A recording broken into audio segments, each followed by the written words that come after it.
Hello everyone, আসসালামু আলাইকুম। আশা করি সবাই ভালো আছেন। আলহামদুলিল্লাহ আমিও ভালো আছি। আজকে মজাদার একটি পিঠার রেসিপি নিয়ে হাজির হলাম আপনাদের মাঝে। যদি বাসায় পাকা কলা থাকে তাহলে এই মজাদার পিঠাটি তৈরি করে নিতে পারবেন খুবই সহজে। অনেক সময় বেশি কলা আনলে অনেক কলা পচে যায়। এখন থেকে চাইলে কলা দিয়ে এই রেসিপিটি তৈরি করে নিতে পারবেন, যেটা খেতে খুবই মজাদার এবং লোভনীয়। আর এই পিঠাটি তৈরি করার জন্য প্রথমেই আমি এখানে ২ টা কলা নিয়ে নেব। কলার খোসা ছাড়িয়ে বাটিতে নিয়ে নিলাম। খুবই সহজ একটি রেসিপি। কলা নেওয়ার পর কলা ২ টা আমি খুব ভালো করে হাত দিয়ে একদম চটকিয়ে নেব। যেন কোনো আস্ত না থাকে একটুও। সব একদম পুরোপুরি হাত দিয়ে চটকিয়ে একদম মিহি করে নেব। এবার দিয়ে দেব চিনি। এখানে চিনিটা যে যার স্বাদমতো দিবেন, যে যতটা মিষ্টি খেতে পছন্দ করেন। চিনিটা দিয়ে কলার সাথে চটকিয়ে খুব ভালো করে মিশিয়ে নেব। চাইলে প্রথমে অল্প দিবেন, আটা দেওয়ার পরে একটু মুখে দিয়ে দেখবেন যদি চিনি আরও প্রয়োজন হয় তখন আবার মিশিয়ে দিবেন। চিনি আর কলা যখন ভালোভাবে মিশে যাবে তখন এখানে দিয়ে দিলাম 1/2 চামচেরও কম লবণ। লবণটা দিয়েও আবার ভালো করে হাত দিয়ে একদম চটকিয়ে সব কিছু মিশিয়ে নেব।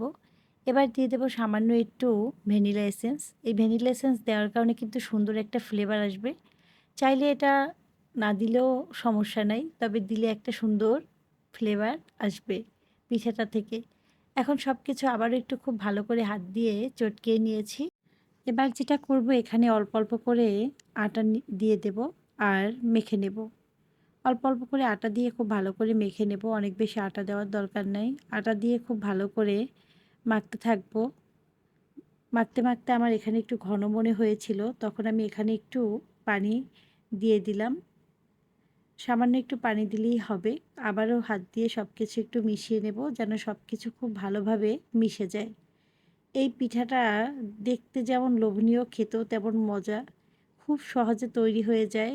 এই পিঠার কালারটা দেখলেই মন ভরে যায়। চাইলে হঠাৎ মেহমান আসলেও এই পিঠাটা তৈরি করে দিতে পারবেন। এখন আমি এখানে অ্যাড করব গুঁড়া দুধ। আর এই গুঁড়া দুধ দেওয়ার কারণে পিঠার টেস্ট দ্বিগুণ বেড়ে যায়। এই গুঁড়া দুধ দেওয়ার কারণে যেমন পিঠার ফ্লেভারটা সুন্দর আসে, ঠিক খেতেও অনেক বেশি টেস্টি হয়। গুঁড়া দুধটা অবশ্যই দিবেন যদি টেস্টি করে খেতে চান এই পিঠাটি। গুঁড়া দুধ ছাড়াও তৈরি করা যায়, তবে গুঁড়া দুধটা দিলে অনেক বেশি মজা হয়। গুঁড়া দুধ দেওয়ার পরে আবারও সব কিছু খুব ভালো করে হাত দিয়ে মিশিয়ে নেব। ভালো করে সব কিছু যখন মিশানো হয়ে যাবে তখন ঢাকনা দিয়ে এটা ঢেকে রাখবো ১০ মিনিটের জন্য। ১০ মিনিট পর চুলার উপর একটা প্যান বসিয়ে দিলাম পিঠাগুলো ভাজার জন্য। তারপর দিয়ে দিলাম তেল। এখন অপেক্ষা করব তেলটা একটু গরম হওয়া পর্যন্ত।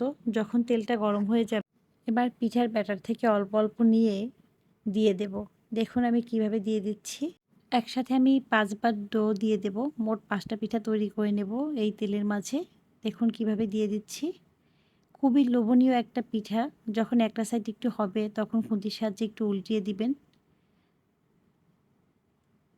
খুন্তির সাহায্যে উল্টিয়ে দিয়ে একটু অপেক্ষা করবেন। যখন অন্য সাইডটা আবার কিছুক্ষণ ভাজবেন, তারপর আবারও উল্টিয়ে দিবেন। দেখবেন মাশাআল্লাহ কি সুন্দর ফুলে উঠবে এই পিঠাগুলো। এই পিঠাগুলো ভাজার সময় এত সুন্দর ফুলে ওঠে আর কালারটা এত সুন্দর আসে, দেখলেই আপনার মনটা ভরে যাবে। দেখুন কত ছোট, ছোট গোলা দিয়েছিলাম আর পিঠাগুলো মাশাআল্লাহ কত সুন্দর ফুলে উঠেছে। যখন সুন্দর একটা কালার আসবে তখন পিঠাগুলো তেল ঝরিয়ে উঠিয়ে নিতে হবে। আমার পিঠাগুলো কিন্তু প্রায় ভাজা হয়ে গেছে। দেখুন কালারটা দেখলেই কিন্তু বোঝা যায়। আর এই পিঠাগুলো অবশ্যই মিডিয়াম আঁচে ভেজে নিবেন। এখন চামচের সাহায্যে তেল ঝরিয়ে পিঠাগুলো উঠিয়ে নেব। আর এই পিঠাটা ভাজতে অনেক বেশি তেলেরও প্রয়োজন হয় না। যেহেতু কলা দিয়ে বানানো হয়, অনেক অল্প তেলেই এই পিঠাগুলো ভাজা যায়। মাশাআল্লাহ পিঠাগুলো কি সুন্দর ফুলে উঠেছে দেখুন। একবার অবশ্যই ট্রাই করবেন বাসায় এই পিঠাটা।